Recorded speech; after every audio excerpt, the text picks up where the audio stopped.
বড় হুজুর পাক কিবলা ও কাবা আমাদের কোন আদর্শের উপরে রেখে গেছেন ভাই? কোন তরিকার উপরে আমাদের রেখে গেছেন? কিসের উপরে আমাদের রেখে গেছেন বড় হুজুর পাক কিবলা ও কাবা? কোন আদর্শের উপরে আমাদেরকে গাইডলাইন করে গেছেন বড় হুজুর পাক? সেগুলোকে আমাদের আবার পুনরায় আবার চর্চা করতে হবে, পুনরায় আবার ফিরে দেখতে হবে আমাদেরকে, যে আমরা যারা বড় হুজুর পাকের শরণাপন্ন হয়েছিলাম,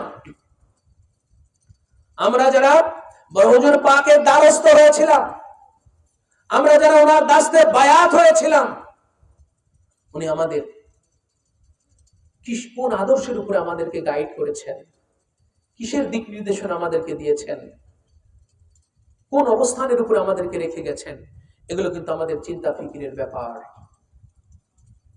এবং যে আদর্শ, যেই তরিকা, যেই অবস্থানের উপরে আমাদেরকে আজও বড় হুজুর পাক কিবলা ও কাবার ন্যায় বড় হুজুর পাকের সেই রেখে যাওয়া এক মহান বাদশাহ, ওনার গদনশীল করে যাকে রেখে গেছেন মহান বাদশাহ পাক আমাদের আকা মাওলা হিজ হলিনেস সৈয়দনা মাওলানা মুর্শিদনা হযরত সৈয়দ শাহ ইয়াসুফ আলী আল কাদরি আল হাসানি আল হুসাইনি আল বাগদাদি মাদ্দাতিলহুল আলী, তিনি সেই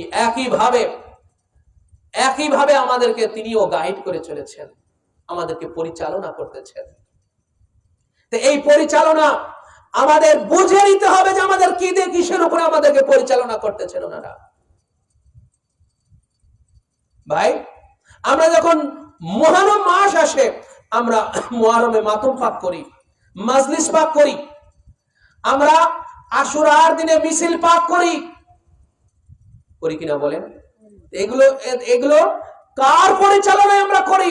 আমরা বড় হুজুর পাকের পরিচালনায় করেছি এবং বড় হুজুর পাকের গদিনশীল উনার পরিচালনায় এখন আমরা করতেছি, ঠিক কিনা বলেন?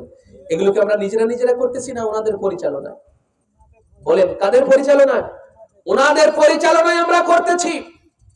ঈদে মিলাদুন নবী আসলেও আমরা যে আনন্দ উৎসব করি, আমরা আনন্দ শোভাযাত্রা করি, আনন্দ মিছিল পাক করি, ঈদে মিলাদুন নবী আসলে, মুহররম মাস আসলে যখন আমরা শোক মিছিল পাক করি, এটা ওনাদের পরিচালনা।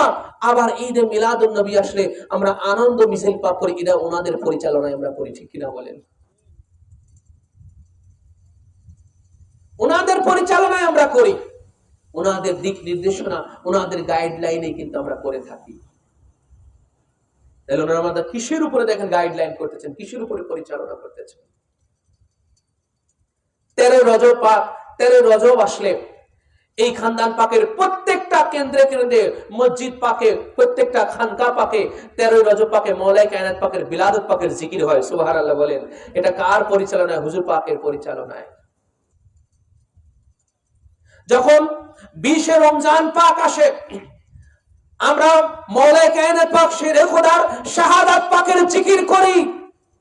এটা আমরা কার থেকে পেয়েছি? বড় হুজুর পাক থেকে আমরা পেয়েছি। এখন কার থেকে পাচ্ছি? বর্তমান গদিনশীল হুজুর পাক থেকে পাচ্ছি, ঠিক কিনা বলেন? তাহলে উনাদের পরিচালনায় কিন্তু আসলে আমরা এগুলো পেয়েছি। মওলাই কায়নাত পাকের জিকির, রাসূলুল্লাহর জিকির, খাতুনে আতহার পাকের জিকির, ইমামাইনে কারিমাইনে হাসনাইনে পাক ওনাদের জিকির, এগুলো তো ভাই আমরা কাদের থেকে পেলাম? আমাদের হুজুর পাক, আমাদের পীর মুর্শিদ পাকদের থেকে আমরা পেয়েছি। এমন পীর যাদের নসিব হয় নাই, তারা এই জিকির গুলো থেকে তারা মাহরুম হয়েছে, ঠিক কিনা বলেন? এই যে দেখেন, আমরা যখন এই মহান পীর ও মুর্শিদ বড় হুজুর পাক কিবলা ও কাবা ওনার শরণাপন্ন হয়ে আমরা এই জিকির গুলো পেয়েছি, রাসূলুল্লাহর জিকির পেয়েছি, মওলাই কায়নাত পাকের জিকির পেয়েছি, খাতুনে আতহার পাকের জিকির পেয়েছি, ইমামাইনে কারিমাইন ওনাদের জিকির আমরা পেয়েছি। কেন? বড় হুজুর পাকের শরণাপন্ন হতে পেরে, বর্তমান হুজুর পাকের শরণাপন্ন হতে পেরে, ওনাদের দ্বারস্থ হতে আমরা পেরেছি বলে, ওনাদের দ্বারস্থ, ওনাদের সোহবত আমাদের নসিবে হয়েছে বলে আমরা পাক পাঞ্জাতনের এই জিকির গুলো পেয়েছি।